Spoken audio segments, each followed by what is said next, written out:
नमस्कार।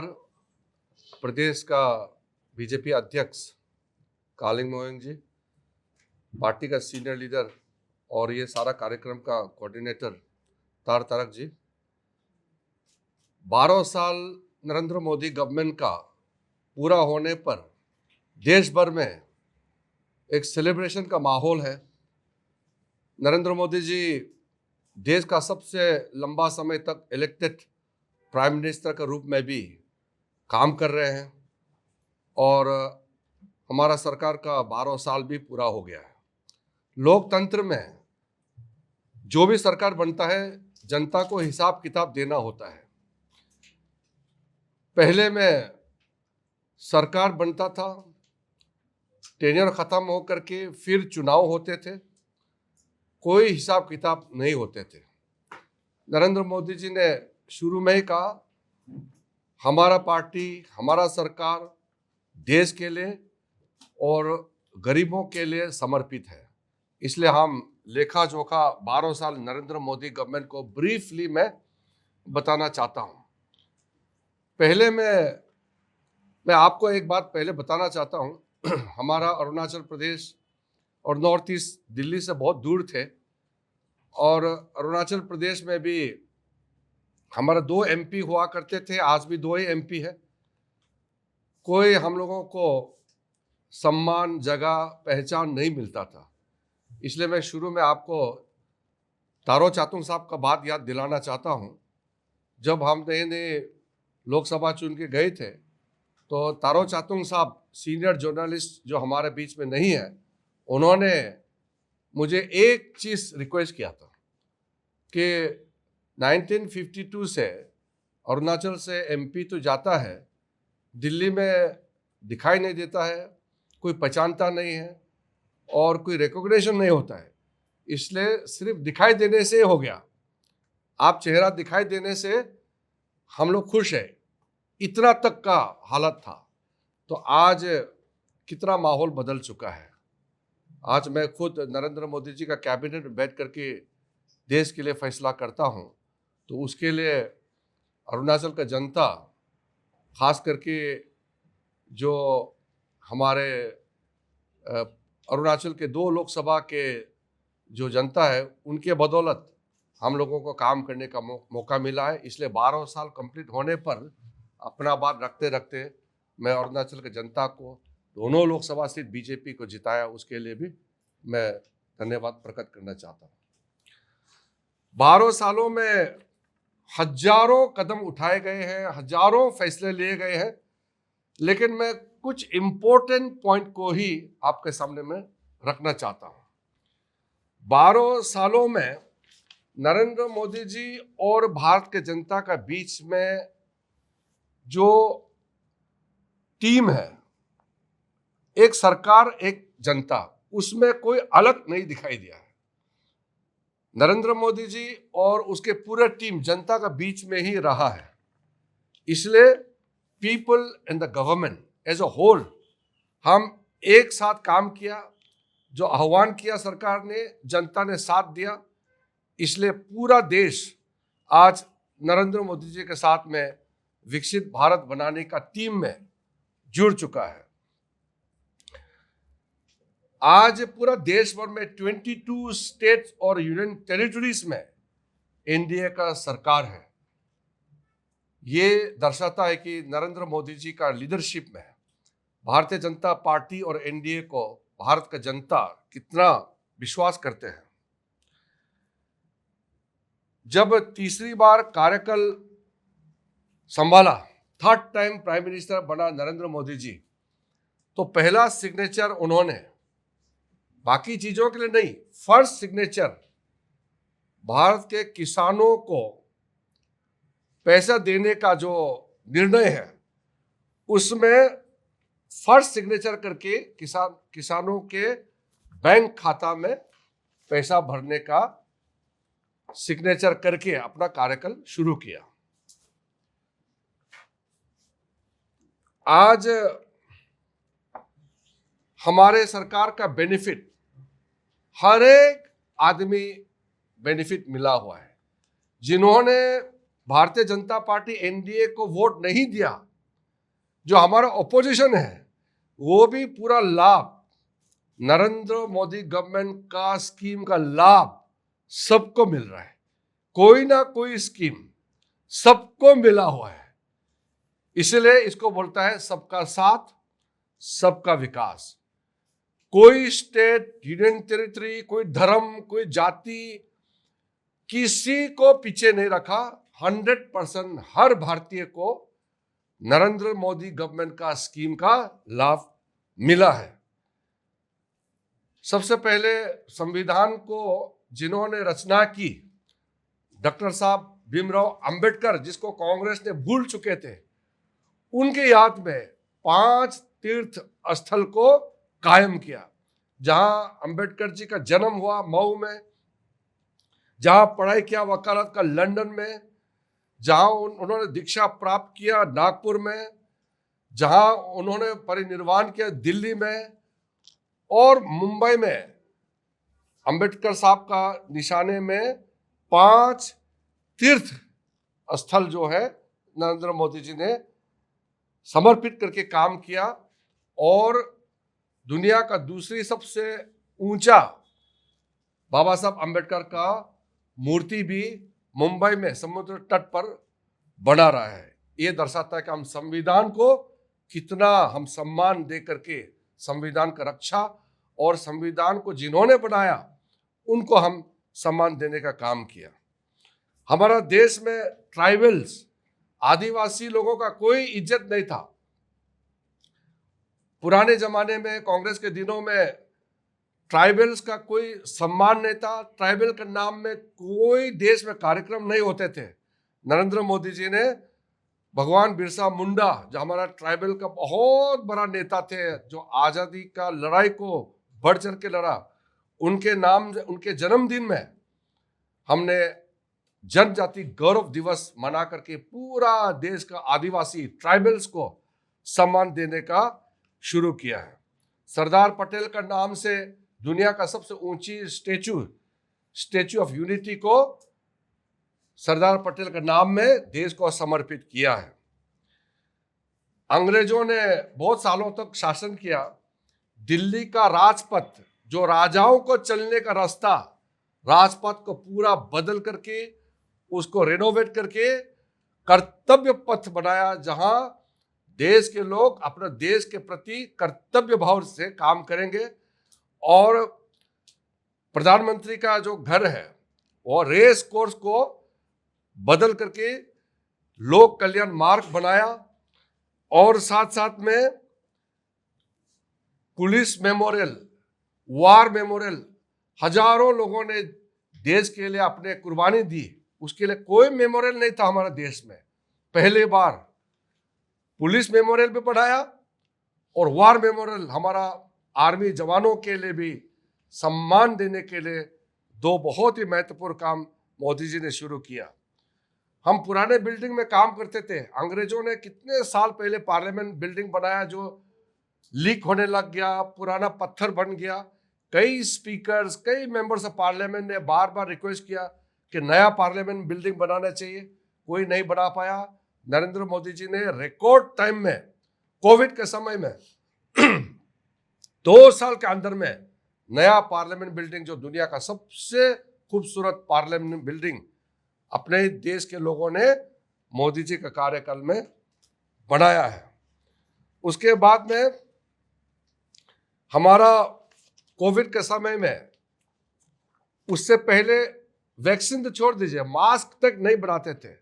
नरेंद्र मोदी जी ने जैसे कोविड-19 का प्रकोप आया, सिर्फ मास्क ही नहीं, ऑक्सीजन सिलेंडर ही नहीं, ऑक्सीजन ही नहीं, बल्कि कोविड वैक्सीन बना करके 99 कंट्रीज को भारत ने सबसे ज्यादा दुनिया में पूरा कोविड वैक्सीन को बांटा और डिप्लोमेसी के दुनिया में एक नया रिकॉर्ड कायम किया है।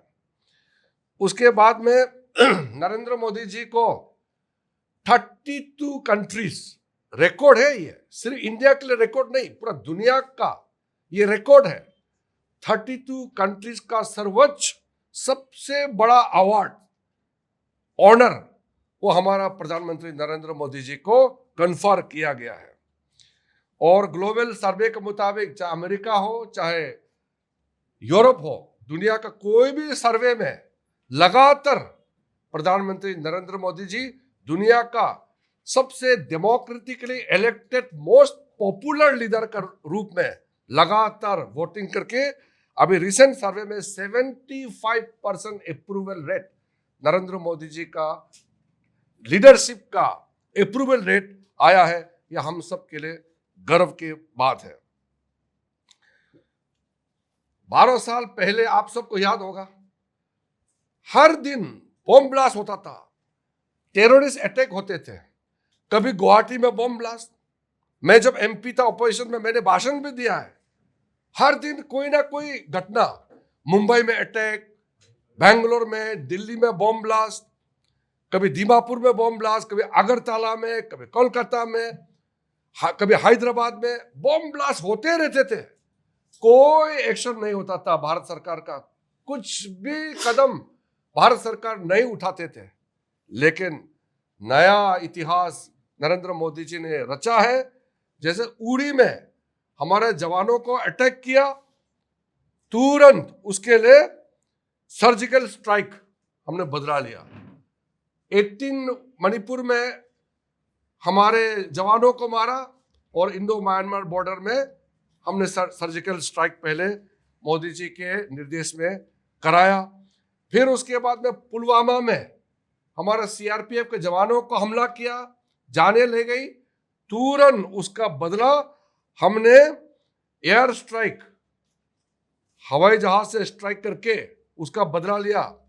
उसके बाद जब हमारे पहलगाम कश्मीर में इनोसेंट लोगों को धर्म पूछ करके मारा गया, उसका बदला रिकॉर्ड ऑपरेशन सिंदूर, पहली बार पीओके नहीं, पाकिस्तान के अंदर में जा करके आतंकवादी ठिकानों को ऑपरेशन सिंदूर के माध्यम से तहस नहस करके हमने दिखा दिया दुनिया का सामने में कि हम चुपचाप बैठने वाला नहीं है। हमको अगर हमला करेगा तो उसका जवाब जोरदार तुरंत दिया जाएगा। देश से नक्सल को खत्म किया गया है। मनमोहन सिंह जब प्रधानमंत्री थे, उन्होंने 3 सबसे बड़ा प्रॉब्लम्स गिनती किया हमारा देश में। नॉर्थ ईस्ट का मिलिटेंसी, कश्मीर का टेररिज्म एंड सेपरेटिज्म और माओइस्ट मूवमेंट जो नक्सलिज्म है, लेफ्ट विंग एक्सट्रीमिज्म को उन्होंने बताया कि ये कैंसर की तरह हमारे देश को खा रहा है। लेकिन सरकार कुछ नहीं कर पाया। मोदी जी के नेतृत्व में लेफ्ट विंग एक्सट्रीमिज्म, नक्सलिज्म को देश से खत्म कर दिया है। उनका अभी शहरों में कुछ अर्बन नक्सल बचा हुआ है, लेकिन बंदूक लेके जो घूमते थे, देश का तरक्की को रोकते थे, आदिवासियों को जुल्म करते थे, उनको समाप्त कर दिया गया है। कई कार्यक्रम मोदी जी ने चलाया, घर घर तक तिरंगा पहुंचाने का कार्यक्रम चलाया, देश भर में स्वच्छ भारत का अभियान चलाया, फिट इंडिया मूवमेंट चलाया, लोगों को फिट रखने के लिए पेड़ पौधे लगाने के लिए एक पेड़ माँ के नाम चलाया, लोकल प्रोडक्ट को आगे ले जाने के लिए vocal for local scheme program को चलाया। और उसके बाद में हमारा देश को आत्मनिर्भर बनाने के लिए हर डिस्ट्रिक्ट में 1 डिस्ट्रिक्ट 1 प्रोडक्ट करके हमारा लोकल प्रोडक्ट को मार्केट तक ले जाने के लिए मोदी जी का कार्यकाल में शुरू हुआ। कुछ इम्पोर्टेंट अचीवमेंट है, मैं शॉर्ट में आपको बताना चाहता हूं। हमारे प्रधानमंत्री ग्राम सड़क योजना अटल बिहारी वाजपेयी के समय में जो शुरू किया था, वो 2000 में अटल बिहारी वाजपेयी का जन्मदिन में शुरू किया। मैं तो था जिस दिन लॉन्च किया, मैं उस समय यहाँ पार्टी का जनरल सेक्रेटरी था और नेशनल कमीशन में मेंबर थे। तो हम लोग सब गैदरिंग करके 2000 में प्रधानमंत्री ग्राम सड़क योजना को लॉन्च किया, गांव को जोड़ने के लिए। अभी तक 8 lakh kilometre paved road Gram Yojana, प्रधानमंत्री ग्राम सड़क योजना का 8 लाख किलोमीटर बना है। वो 8 लाख किलोमीटर अटल जी के समय से अभी तक जो बना है, उसमें 4 लाख किलोमीटर सिर्फ नरेंद्र मोदी जी के टाइम में, 12 सालों में 8 लाख से 4 लाख ये 12 सालों में बनाया गया है। उसका आप सोच सकते हैं हमारा काम करने का स्पीड कितना है। पर ड्रॉप मोर क्रॉप के तहत, प्रधानमंत्री कृषि सिंचाई योजना के तहत 109 लाख हेक्टर्स एग्रीकल्चर लैंड को माइक्रो इरिगेशन के तहत हमने 2015-16 शुरू किया, अभी तक सक्सेस हो गया है। और उसमें हम लोग का जो फार्मर्स का इनकम बढ़ गया है, प्रोडक्शन बढ़ गया है। 2014 के बाद नेशनल हाईवे में रिकॉर्ड कायम किया है। आप तो खुद देखा ही है, हमारा अरुणाचल में तो नेशनल हाईवे था नहीं, अनाउंसमेंट तो बहुत हुआ, काम नहीं होते थे। मोदी जी का समय में जो काम हुआ उसको आप देखिए। आज देश में 1,46,000 किलोमीटर नेशनल हाईवे बना है, जो कि 2014 तक सिर्फ 91,000 किलोमीटर थे। 1,46,000 12 सालों में बनाया। और आपको मालूम है यूपीए का समय में एक दिन में 11.6 किलोमीटर नेशनल हाईवे कंस्ट्रक्शन होते थे, ओनली 11.6 किलोमीटर। नरेंद्र मोदी जी के समय में आज के दिन में 34 किलोमीटर पर डे कंस्ट्रक्शन होता है देश में। आप सोचिए, per day 34 kilometre national highway जुड़ता है हमारे देश में। कई रिकॉर्ड रास्ता बनाया, टनल बनाया, जैसे अटल टनल जैसे बनाया, चेनाब ब्रिज बनाया, दुनिया का सबसे ऊंचा कार ब्रिज बनाया, और पम्बम ब्रिज बनाया, और हमारा प्रदेश में भी सेला टनल बनाया, नेचिपू टनल बनाया। और अभी फ्रंटियर हाईवे में 2 बहुत बड़ा टनल बनने जा रहा है। अगर ये लोकल डिस्टर्बेंसेस नहीं होगा, पब्लिक समर्थन देगा, तो ये भी टाइमली हो जाएगा। इसलिए मैंने अपील किया लोगों को सपोर्ट करने के लिए। जो फ्रंटियर हाईवे में जो 2 टनल का प्रपोज है, अभी तीसरा भी हो सकता है, अभी बातचीत कर रहा है, 2 टनल का भी अप्रूवल हुआ है, वो भी रिकॉर्ड हो जाएगा, हमारा देश का नाम में जुड़ जाएगा। 2014 के बाद रेलवेज मॉडर्नाइजेशन हो गया। 99.6% ब्रॉड गेज रेलवेज देश में पूरा इलेक्ट्रिफिकेशन कंप्लीट किया गया है। 164 वंदे भारत एक्सप्रेस ट्रेन अभी देश में सक्सेसफुली चल रहा है। आपको मालूम है 2014 तक हमारे देश में कितने एयरपोर्ट थे? आजादी से लेकर के 2014 तक 74 एयरपोर्ट्स थे जो फंक्शनल थे, 74। और 12 सालों में नरेंद्र मोदी जी ने 90 एयरपोर्ट्स बनाया है, 90 एयरपोर्ट्स। इसलिए हमारा देश में अभी टोटल 164 एयरपोर्ट हो गया है। जिस स्पीड से काम कर रहा है आप समझ सकता है। और हमारा देश दुनिया का सबसे 3rd largest domestic aviation market आज का दिन में बन के खड़ा हुआ है। 1 नेशन 1 मार्केट पूरा देश को एक टैक्स नेट में लाने के लिए रात को 12 बजे joint session of the parliament बुला करके जीएसटी बिल को पारित किया है। और आज 51 लाख करोड़ हम लोग ने ये सारा चीज पैसा इतना कलेक्शन हुआ कि लोगों को बेनिफिट जो पहुंचा रहा है 51 लाख करोड़ हम लोग ने आज आम लोगों के खाते में पैसा जेम के तहत जनधन आधार और मोबाइल के तहत लोगों के खाता में सीधा पैसा पहुंचाने का काम किया। अगर हम टैक्स कलेक्शन नहीं होते, हमारा इनकम नहीं होते, तो हम लोगों को इतना कैसे पैसा पहुंचाते। इसलिए टैक्स कलेक्ट करना और लोगों को पैसा पहुंचाना, ये जो है नरेंद्र मोदी जी के समय में ही संभव हो पाया है। भारत नेट प्रोजेक्ट के तहत 2.14 लाख ग्राम पंचायत पूरा देश के अंदर में ऑप्टिकल फाइबर से जोड़ा गया है। हमारा नॉर्थ ईस्ट में भी लगभग बहुत अच्छा से काम चल रहा है। अष्ट लक्ष्मी नाम दिया है प्रधानमंत्री जी ने नॉर्थ ईस्ट को। और ये अष्ट लक्ष्मी के तहत प्राइम मिनिस्टर का प्रायोरिटी नॉर्थ ईस्ट पड़ा है। और 2014 के बाद नॉर्थ ईस्ट का टोटल जीडीपी 3 टाइम बढ़ा है। अरुणाचल का तो 5 गुना बढ़ गया है। मैं पूरा टोटल बोल रहा हूं, पूरा नॉर्थ ईस्ट का बोल रहा हूं। अरुणाचल का तो टोटल 5 टाइम से भी ज्यादा हमारा इकोनॉमी 12 साल में बढ़ा है। आप सोच के देखो 2014 तो क्या हालत थे हमारा, और ऊपर से पीएम डिवाइन स्कीम दिया, प्राइड ऑफ द हिल्स जो इंट्रोड्यूस किया है इसी साल। तो प्राइड ऑफ द हिल्स में भी अरुणाचल को 4,900 करोड़ एक्स्ट्रा दिया है। ये मैं डिटेल में नहीं बोल रहा हूं, कभी मौका मिलने से बताएंगे।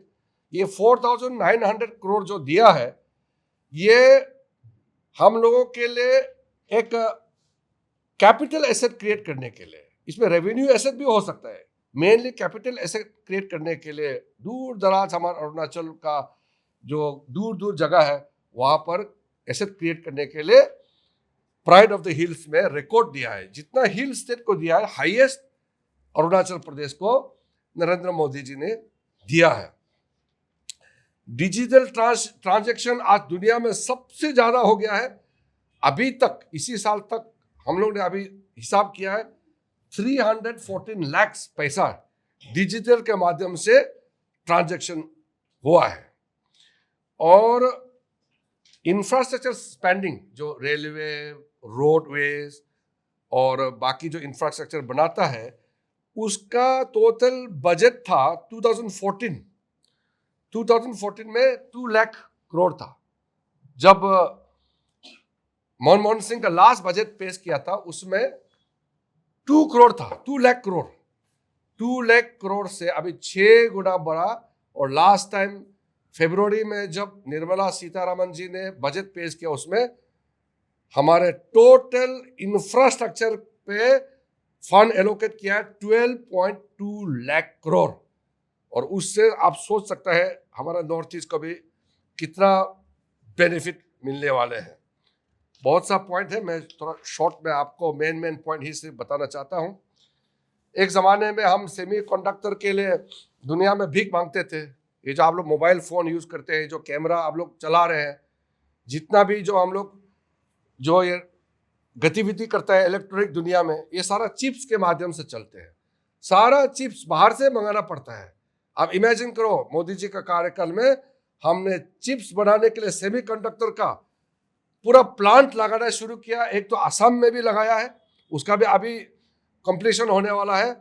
और हम एक सेमी कंडक्टर का मैन्युफैक्चरिंग हब के रूप में हमारा देश उभर के आया है। आप सोचिए टेक्नोलॉजी के दुनिया में हम कितना आगे बढ़ रहे हैं। आज हम दुनिया का second largest mobile phone manufacturing country बन गया है। चाइना के बाद हम सेकंड। 2014 से पहले एक भी मोबाइल मैन्युफैक्चर नहीं होता था इंडिया में।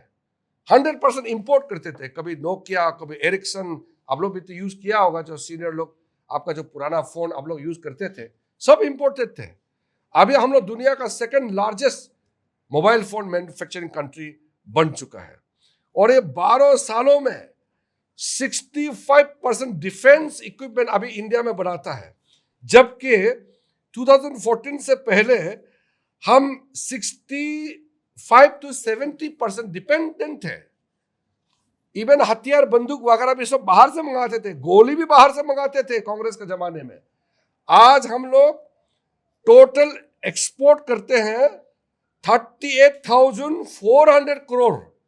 इंपोर्ट से ज्यादा अभी हम इतना सामान एक्सपोर्ट भी कर रहे हैं। तो धीरे धीरे आत्मनिर्भर की तरफ हम लोग बढ़ रहे हैं। हमारा अरुणाचल प्रदेश में जो फ्रंटियर हाईवे और वाइब्रेंट विलेज का जो प्रोग्राम चल रहा है, इसमें हमने म्यांमार से जो बॉर्डर इलाका है तिराप, चांगलांग, लोंगडिंग को भी वाइब्रेंट विलेज में जोड़ते हुए, इस तरफ में चाइना के साइड में जितना भी हमारा बॉर्डर सता हुआ है वहां में वाइब्रेंट विलेज का प्रोग्राम बहुत अच्छा से चल रहा है। मैंने खुद रिव्यू भी लिया है और रिकॉर्ड समय में इतना पैसा आवंटन किया है। डिटेल में मैं कभी अलग से विलेज डेवलपमेंट का कोई कार्यक्रम होगा तो मैं उसके लिए बताना चाहता हूं। 25 करोड़ गरीब 12 साल के अंदर में गरीबी रेखा से ऊपर उठा है। एक इंटरनेशनल वर्ल्ड बैंक का एक मेजरमेंट होता है, आप लोग को मालूम होगा कि इतना इनकम से नीचे गरीब बोलता है उसको, पॉवर्टी का नीचे आता है। तो पिछले 12 सालों में 25 करोड़ इंडियंस, भारतीय लोग, गरीबी रेखा से ऊपर उठाया गया है। और इसी के साथ साथ प्रधानमंत्री जी ने कोविड के समय में जो ऐतिहासिक कदम उठाया, 81 करोड़ हमारा देश के लोगों को फ्री में अनाज पहुंचाया है। मैं जब विदेश जाता हूं, लोग ताज्जुब होते हैं, 81 करोड़ को कैसे आप फ्री में राशन 5 केजी पहुंचाता है। कोई विश्वास भी नहीं करते हैं, क्योंकि पूरा यूरोप का पॉपुलेशन मिला के भी 80 करोड़ नहीं है। अमेरिका का पॉपुलेशन ही 34 करोड़ है। तो हमारा देश में 81 करोड़ गरीब, हिंदुस्तान में बहुत ऐसा भी है जिसका जमीन नहीं है, रहने के लिए मकान नहीं थे, ऐसे लोगों को, गरीब लोगों को, 81 करोड़ लोगों को हर महीने फ्री अनाज पहुंचाने का काम करना, ये मैं मानता हूं कि प्रधानमंत्री गरीब कल्याण अन्न योजना दुनिया के लिए एक मिसाल है। अभी 58 लोगों का जनधन खाता खोला गया है। प्रधानमंत्री जी ने 2014 में लॉन्च किया। मैं खुद आके ईटानगर में लॉन्च किया। उस समय यहाँ के चीफ मिनिस्टर नवम तुकी साथ मेरे साथ में थे। उस समय कांग्रेस के लोग पूछते थे, गरीबों का अकाउंट तो खोलेगा, पैसा कहाँ से डालेगा? तो मैंने बोला, आप धीरे धीरे देखते रहिए, नरेंद्र मोदी जी का काम ये टुकड़े में नहीं होता है, करता अलग अलग समय, लेकिन सब जुड़ा होता है। तो उस समय जनधन खाता खोला, फिर आधार लागू किया, डिजिटल कैंपेन करके मोबाइल फोन के माध्यम से वही आधार खाता में आज जो भी स्कीम जाता है, बटन दबाता है, आपका अकाउंट में पैसा पहुंच जाता है। राजीव गांधी जी ने खुद हाथ जोड़ करके सरेंडर कर दिया था कि 1 रुपया भेजने से दिल्ली से 15 पैसा बेनिफिशियरी तक ही पहुंचता है, 100 रुपया में 15 रुपया पहुंचता है। नरेंद्र मोदी जी ने चेंज कर दिया, 100 का 100 आपका अकाउंट में पहुंच जाता है। प्रधानमंत्री मुद्रा योजना, जो विदाउट कोलेटरल डॉक्यूमेंट का आपको जो लोन देता है, उसमें 57.79 करोड़ लोन ऑलरेडी दे चुका है। इनकम टैक्स, मिडिल क्लास यहां जो टैक्स देता है, आप लोग इसका अहमियत समझेगा। कांग्रेस के समय में 2 लाख तक का इनकम टैक्स छूट था। मोदी जी ने 12,75,000 तक जिसका इनकम है, उसका नीचे वाला को इनकम टैक्स माफ कर दिया है। प्रधानमंत्री सूर्य घर बिजली योजना, 1 करोड़ रूफटॉप में सोलर सिस्टम लगाने का कार्यक्रम भी अभी सक्सेस हो चुका है।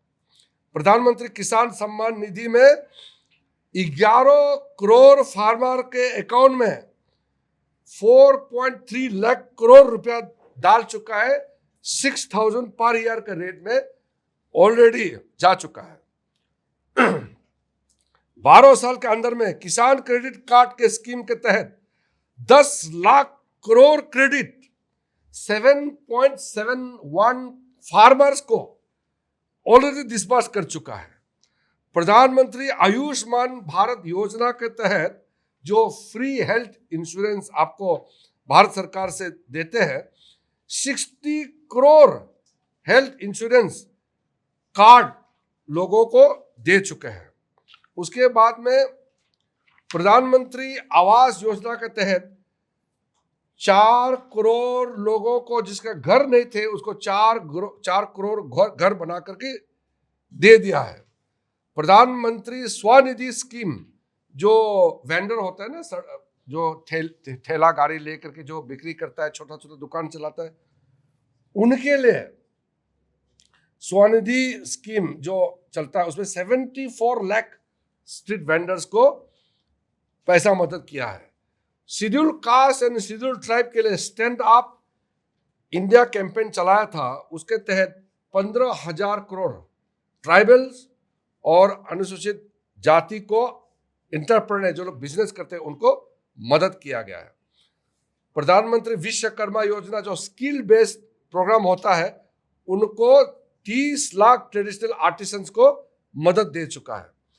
बजट में 15,000 करोड़ ट्राइबल वेलफेयर के लिए, आदिवासियों के लिए। हम जैसे जो आदिवासी, जो गांव-गांव में जो लोग आदिवासी रहते हैं, हम लोग आदिवासी जाति के लिए धरती आबा जनजातीय ग्राम उत्कर्ष अभियान के नाम से 79,000 करोड़ एलोकेट किया गया है। प्रधानमंत्री उज्ज्वला योजना के तहत clean fuel gas connection 11 crore महिलाओं के नाम देश भर में प्रधानमंत्री उज्ज्वला स्कीम जो है पहुंचाया गया है। आपको पता है, जो महिला लोग, अच्छा लगेगा, 3 करोड़ महिला लाखपति दीदी बन चुके हैं। 3 करोड़। अब सोचिए, पहले 1 करोड़ बनना है तो हम लोग सेलिब्रेशन किया, अभी 3 करोड़ हो गए हैं। 3 करोड़ महिला लाखपति दीदी बन चुके हैं। और बेटियों के लिए, डॉटर्स के लिए 4.5 करोड़ प्रधानमंत्री सुकन्या समृद्धि अकाउंट्स खोले गए हैं, जिसका फ्यूचर सिक्योर करने के लिए। महिला इंडियन आर्म फोर्सेस में 2014 तक सिर्फ 3,000 ऑफिसर रैंक में थे, 3,000 महिला। आज 11,000 महिला ऑफिसर के रैंक में पहुंच चुके हैं। उसके बाद अभी एम्स, नॉर्थ ईस्ट में एम्स खोला गया है गुवाहाटी में, और हर नॉर्थ ईस्टर्न रीजन में मेडिकल कॉलेज बन गया है। अरुणाचल प्रदेश में भी मेडिकल कॉलेज बन चुके हैं। पहले के ज़माने में मैं जब अपोजिशन एमपी थे, हाथ जोड़ जोड़ करके हम लोग कांग्रेस को कहते थे हमको भी मेडिकल कॉलेज चाहिए। नरेंद्र मोदी जी का आशीर्वाद से हमारा मेडिकल कॉलेज बन गए हैं। आगे भविष्य के लिए भी हम लोग सोचेंगे। और स्वच्छ भारत मिशन के तहत 12 करोड़ टॉयलेट बनाया है। 12 करोड़। अरुणाचल प्रदेश में भी मैंने खुद देखा है, कितना जगह पहले तो टॉयलेट का कोई नामो निशान नहीं था। 12 करोड़ टॉयलेट्स बना गया है मोदी जी का स्वच्छ भारत मिशन के तहत। सफाई का अभियान तो चल ही रहा है, टॉयलेट बहुत इंपॉर्टेंट होता है स्वच्छ रहने के लिए। जल जीवन मिशन के तहत 16 करोड़ घरों में, घर का अंदर में पाइप पहुंचाया, और पाइप के माध्यम से पानी, नल पहुंचाया, नल से जल पहुंचाया गया है। मुझे उस दिन करादादी डिस्ट्रिक्ट से एक महिला आकर के दिल्ली में बताया कि सर, पहले के जमाने में आपका सरकार बनने से पहले मेरा दिन में 2 घंटा पानी भूखने के लिए जाना पड़ता था। टॉप में घर था गांव में, पानी और नाला में, और पानी भूखने के लिए जाना आना सुबह, फिर शाम को एक बार पानी भूखना, फिर लाना। दिन में 2 घंटा जो है पानी भूखने में एक औरत का समय जाता था। फिर दिन में लकड़ी भूखना, फिर आना 2 बार, फिर लकड़ी भूखना, फिर आना खाना पकाने के लिए, जलाने के लिए। तो उसने बोला कि ईटानगर पहुंचने के लिए 3 दिन लगते थे, अभी ईटानगर 3 घंटे में पहुंचते हैं, और घर में पानी पहुंच गया, घर में बिजली पहुंच गया, गैस पहुंच गया, गांव में सीधा गाड़ी रास्ता पहुंच गया, उसका जिंदगी बदल गया है। तो जिसका जिंदगी बदलता है वो तो नरेंद्र मोदी जी को धन्यवाद देगा ही देगा। और जो लोग, जितना काम करने से भी कोई मतलब नहीं है, बोलने वाला को तो मैं सुधर नहीं सकता हूं, लेकिन जो भी सोचता है कि मेरा जिंदगी सुधर दिया है नरेंद्र मोदी जी के गवर्नमेंट ने, वो जरूर मोदी जी को, हम लोगों का गवर्नमेंट को आभार प्रकट करेगा। और हमारा जर्नी, विकसित भारत के जर्नी में अरुणाचल प्रदेश भी बहुत बड़ा योगदान कर रहा है। पहले तो हम लोग, अरुणाचल तो डेवलपमेंट का मैप में ही नहीं था। आजकल तो अरुणाचल में बहुत कुछ चल रहा है। और मैं बहुत ज़्यादा लंबा तो नहीं कहूँगा, लेकिन इतना मैं कह सकता हूँ, अभी हर टाउन में, हर गांव में सबके पास कुछ ना कुछ सुविधा आ चुके हैं। गाड़ी रास्ता पहुंच गए हैं, गाड़ी भी खरीद लिया है। आजकल तो ज़्यादातर लोग तो गाड़ी खरीद लिया है। मैंने देखा है छोटा छोटा टाउन में भी पार्किंग का इशू आ गया है। इसका मतलब इतना गाड़ी खरीदने का पैसा, सुविधा आया है। हम लोग मेहनत करके काम पहुंचाता है, उसके माध्यम से लोगों को सुविधा देता है, और सुविधा के साथ साथ उसका इनकम जनरेशन भी होता है। तभी तो इतना 3 लेन 2 लेन या गाड़ी रास्ता पहुंचाने के बाद फिर गाड़ी का पार्किंग करने के लिए भी अलग से व्यवस्था करना पड़ता है। ईटानगर वगैरह में तो ट्रैफिक जैम भी होता है। कोई कोई डिस्ट्रिक्ट में तो अभी मैंने देखा है, बाजार में ट्रैफिक जैम होता है बाजार में, इतना गाड़ी आ गया है, तो इसका भी सोचना है, प्लानिंग चल रहा है, अर्बन प्लानिंग चल रहा है। लक्ष्य है 2047 में विकसित भारत। ये सबको ध्यान रखना, ये सरकार का सिर्फ काम नहीं, ये पूरा देश का काम है। इंडिया को डेवलप्ड कंट्री बनाना है। 1947 में आजादी प्राप्त किया, 2014 तक इंडिया अमीर राष्ट्र नहीं बना, डेवलप नहीं हुआ, विकसित नहीं बन पाया। आगे तो बढ़ रहा है लेकिन डेवलप नहीं बन पाया। दुनिया में कई ऐसा देश है जो डेवलप कंट्री बन गया है, जिसका इनकम लगभग $12,000 पर एनम इनकम होता है एवरेज में, उसको डेवलप माना जाता है।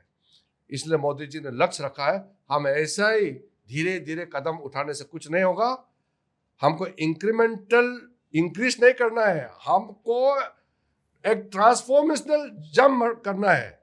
हम लोग को छलांग लगाना है, धीरे धीरे नहीं, पूरा स्पीड के साथ आगे बढ़ना है।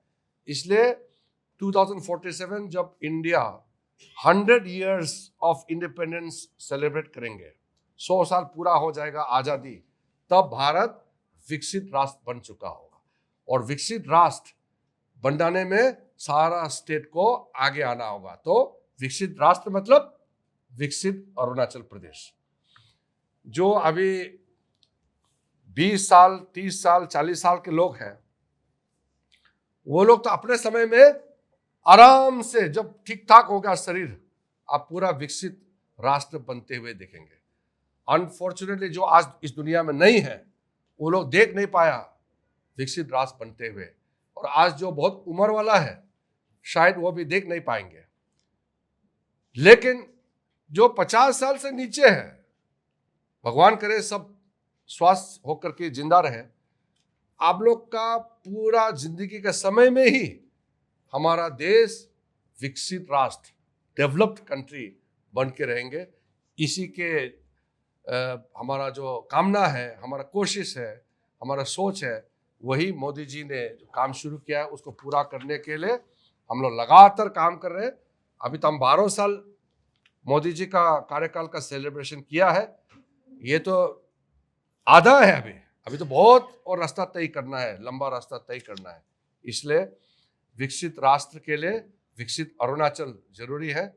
मैं अरुणाचल के सारे हमारे पार्टी कार्यकर्ता, हमारा प्रेसिडेंट कालिंग मोयोंग जी, अवतार तरक जी हमारे सीनियर लीडर है, यहाँ जितना हमारा पार्टी के सीनियर लीडर बैठा है, उनको मैं धन्यवाद देता हूँ कि 12 साल का मोदी जी का कार्यकाल हमारा सरकार का खत्म होने पर हमारा प्रदेश में व्यापक रूप से जगह जगह इसका कार्यक्रम किया जा रहा है। और आगे भी हमारा प्रोग्राम है, कई प्रोग्राम और करना है। प्रदेश का मुख्यमंत्री पेमा खांडू जी, उनके टीम को मैं धन्यवाद देता हूँ। मोदी जी का स्कीम को लागू करके अरुणाचल प्रदेश का स्टेट के और से भी कई काम किया है, जो सीएम साहब बाद में बताएंगे। अभी कालिंग मोयोंग साहब अरुणाचल स्टेट गवर्नमेंट का कुछ अचीवमेंट को लमसम एक हाइलाइट्स वो भी आपके सामने में रखेंगे। धन्यवाद।